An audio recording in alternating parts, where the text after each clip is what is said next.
Ladies and gentlemen, welcome to another brilliant episode of the African Excellist podcast, hosted by yours truly, Dubai Dennis.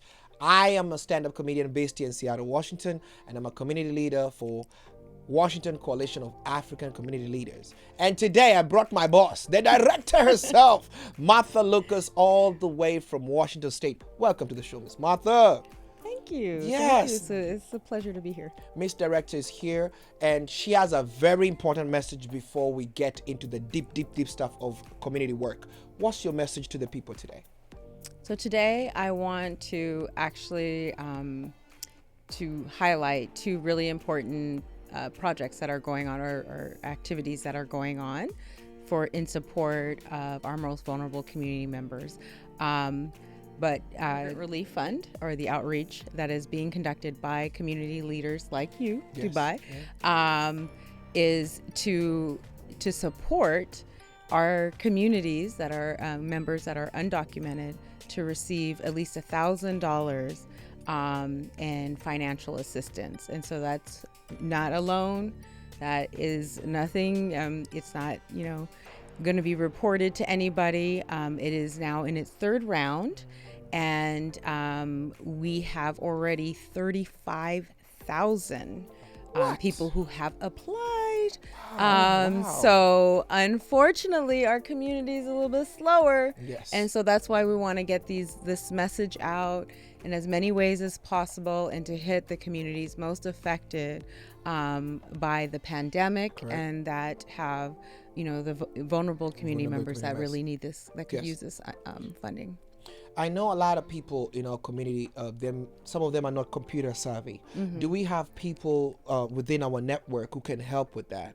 Yes. So we have 22 applicants, assistants, and they are from the entire diaspora, and they are supporting community members. And it's going to be on our website as of effective today. Yes. That you can get their contact information, but they speak, I think we're up to 26 languages. Wow, So 26 that's good. major African languages. And they can help you do every part of the application. So for anyone who is struggling, or who needs it done, needs to be spoken to in the native language, they are there to assist. Correct. And they have been fully trained.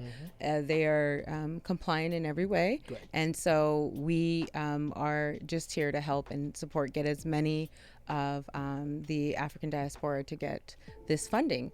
Thank you. And I just want to say, on behalf of other community leaders in the outreach team and all the civil engagement team, that you have been pivotal in pushing for a lot of help in terms of resources to the community through the coalition, like from grants and all that. I just want to say thank you. Thank you for what you're doing for us, because you inspire us also to, how can I push myself to give all I got to the cause? You have been in the community for a while. You've done a lot of projects, but I'm going to stick more to this year, because you do a lot every year. What's been one of the most rewarding moments of this year as a community leader? The most rewarding moment, that's a really good question, first of all, I would like to say. But I have to say that, sometimes we're not patient enough to receive the blessings. And so we quit early, we get frustrated, we don't like Dubai, whatever. Okay. And so we say, you know what, it's not worth it to work with other people. It's not worth it to work with, another community who doesn't, has a different way of doing things. There's a lot of reasons to stop. There are a lot of challenges you go through, and I don't care if it's for a business or for a nonprofit. Correct. Or for your day job. Yes. It doesn't matter. We're in constant, fight and flight mode, basically, because we're always under attack. And the thing that has really kept me going is basically the belief and the vision that we can work together. We can be unified across the whole diaspora, from African American to Caribbean, everyone, including African, of course, but that we can all work together, and because of that, we can now tackle the large systemic, challenges and the oppressive barriers that we are constantly fighting against. Correct. Right. But when we do it by ourselves, maybe we get a little bit, right? Yeah, yes. Yeah, like maybe for your organization a little bit and a little bit for someone else, right? Yes, yeah. But we will never be able to tackle those big challenges. Issues, correct. We'll never do it alone. Yes. And we all have the same challenge: human resource and financial resource, right? Yeah. And so by coming together, thanks to our founders, yes, yes. our original founders, Correct. The idea, the vision to do this work, but to actually see, and I feel like for the first time, at least for me, I saw it come through with this outreach program team, yes. where, having an application process for the applicant assistance, having all of these kind of processes put in place, it came together with how much we have become family in a very short period of time. Yes. I mean, you see that, yeah. like, there's just struggles you deal with when, correct. you have, staffing or short staff or whatever. And to see like 22 people literally act as one, that is what the original vision of the coalition was. Family, community. And all different, ethnic, religious backgrounds, everybody coming together and saying, hey, let me support. Or, do you need this? Okay, I'll help you with that. Do you need that? I can help you. But that vision was a struggle to get to. But we're here. But we're here. Yeah, that's the one thing we're thankful That's about. the most rewarding thing. You recently you were training at Yakima. How was that? Oh, that was amazing. In Tell me about it. Toppenish. Do And share. that was actually for the outreach, the Immigrant Relief Fund. Okay. And it was just amazing to see all grassroots from across the state, Peers, organizations like BIPOC. Spokane, all Yes, those places, all yes. over. And we came together. I got my Korean sister, shout out. Shout out. We were tabling, but it was just, it was an awesome feeling because we all understood, like, you know what, I don't need to reinvent the wheel. When you go and do a community event, hey, let me come out. And when I have one, you come to out mine. too, yes. And oh, you need a connection in Spokane? Hey, I know somebody in Spokane. Yeah. We just all get it, right? Correct, When you've been doing this work. Yeah. And so that was just very empowering. Empowering. Yeah, you feel like, wow, we can actually break down these barriers. Yeah. I mean, when this Immigrant Relief was originally started, I think the first round it was like 24 million. Yeah. We're up to 300 million right now, compared to the first time. Compared to the first time. Yeah. Because of working together. Yeah. Again, would have not happened if it was just my organization. Yes, thank you. And for people who are a little skeptical about like this funds and this outreach programs, like the time we did the vaccination, remember when COVID people were skeptical, the feeding programs. What's the one word of advice you want to tell them of how much they're missing out from community incentives that are making life easier? Today, one of the community leaders was saying she was representing single mothers. Yes. And what's the importance of them being part of this family tree so they can benefit from the perks that come from the community? That's a good question. The one thing I can say for the people that are skeptical is that if you don't take the money, someone else will. Someone else will. And it often may not look like you, So when you turn around and complain about your inability to pay your rent, Correct. your utility, then I want you to really think about what part have you played in trying to participate, right? And even if that's just, calling back your community leader when they're asking, hey, can I help you? Whatever part of that is, you may not be a great grant writer, but there's someone else who can do it. Who can help you that And we also have to be appreciative of what is given or what help is out there. Yes. Because it is a struggle. Our community leaders, shout out to all of them in the coalition, but they're doing a lot. They have their own families, they have their own jobs and their own businesses. And then on top of that, when they're trying to, give their service back to feel like, they're not appreciated. Yeah. It's very challenging, very and so why people quit and they leave. Another thing is we're not good, and I'm gonna just go ahead and say this. Go ahead. Yeah, go ahead and You're say in a this. safe space. We're not good at valuing our community leaders Within or our ourselves. volunteers. Yes. We're not good. I am, if you don't know, I've been here since I was 2 years old. I've been in America. I volunteered for over 25 years, American nonprofits, African American, African, and there is a stark difference. I know that I can go and serve in an American nonprofit, Correct. and they will reward me with, food or a gift card or something. sometimes compensation. Correct. But in my own community or yes. in our communities, it's what is she getting out of it? Why is she volunteering? They don't see it as genuine. No, they don't see it as there's a lot of skepticism. So you have to be patient and be able to demonstrate and sacrifice quite a bit before you can gain trust in our community. Yes. But I just want to say that you can go to an American nonprofit and it's not the same feeling, and so it saddens me because that's why we're not able to keep our leaders in the leadership. Yeah, there's a high turnover. Yeah. But I also think that to piggy on that, I also think that there's a lot of self-work.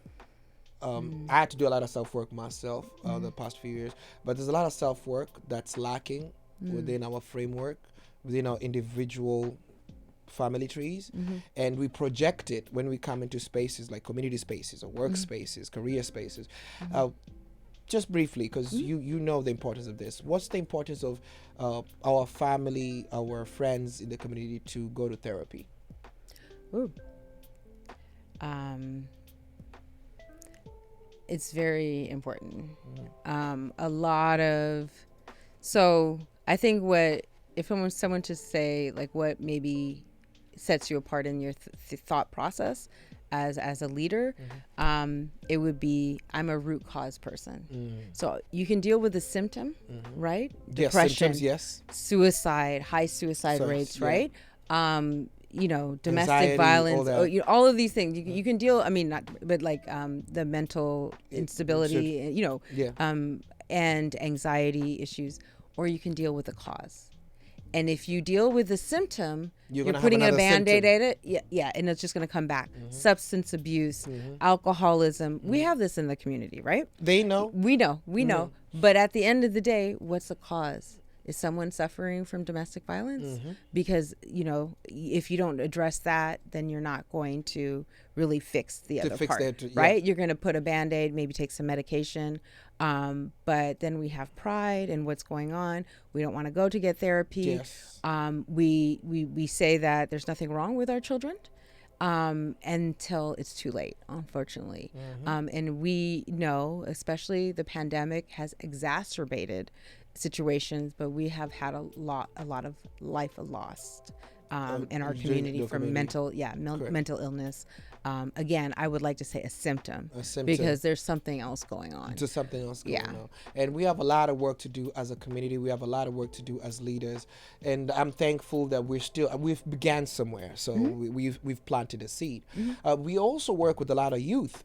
We worked the youth program last year, this year when the birthdays that came up. What's the importance of involving the youth in a lot of our primal projects? Because I feel like that African setting with traditional kids sit at the back, or your elders are here. What's important of having them in the conversation, having them in the room, discussing what affects them in their own language?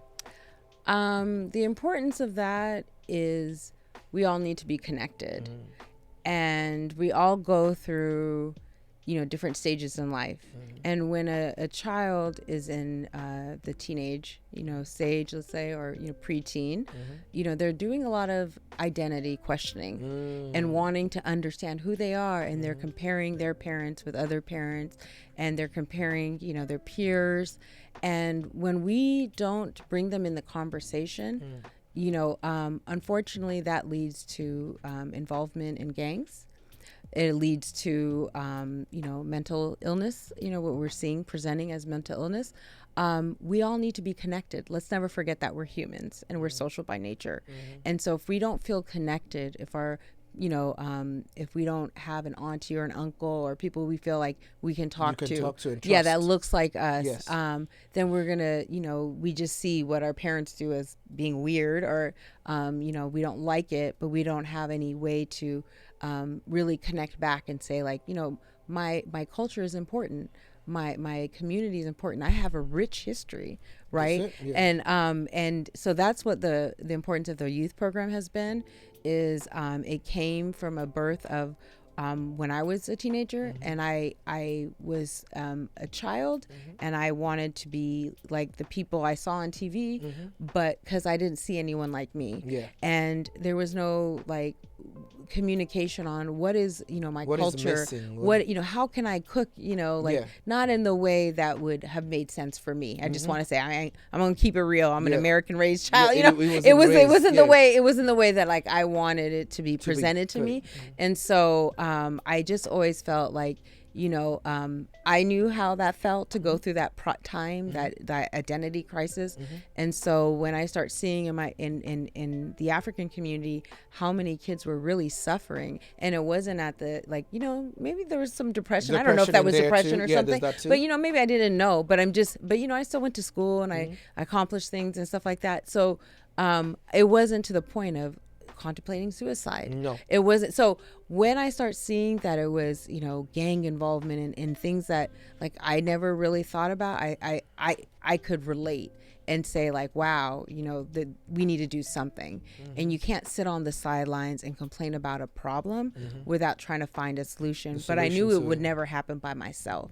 And so the coalition to me was that first opening into the youth program and being able to structure a program that really allowed for kids to get rewarded and to participate until they're actually wanting to do it themselves. And to see them grow, that has been very rewarding. Beautiful, beautiful. Thank you, Martha. Thank you for that. I wanted to ask you one of the last questions, Martha. Should I say go ahead. The last question, Martha, is what's next for Washington Coalition? What's next? Because pause on that, guys. Remember, you gotta vote. Okay, I'm stopping this part to say vote. You gotta vote. All right, back to you, Martha. What's next for Washington Coalition? We got a lot of great things going on. Okay. So basically, for the outreach program that we've been talking about, I just want to make sure everyone knows that get your application in. Go to immigrant.reliefwa.gov. Contact community leaders. Their numbers after the videos you'll see later. this. Yeah, and then and go to WSCACL.org. We'll have the numbers of everybody and the languages spoken. Again, give us until Monday to do that. Yeah. So it's October 3rd or 4th. But please get your applications in early and not late. Because it's just a roll. They're just handing out the money until it's gone. Yeah. So again, it's due by November 14th. But get it in early. And then in terms of voter education, that is the civic engagement. You're one of the leads on that. And so that is our voter education work. We have translators who are doing those videos, and we're getting that out as well. You get out the vote. October 31st get out to vote, and October 31st is a deadline to register. And you can go to we'll tag what that is. Sorry, my bad. Ladies and gentlemen.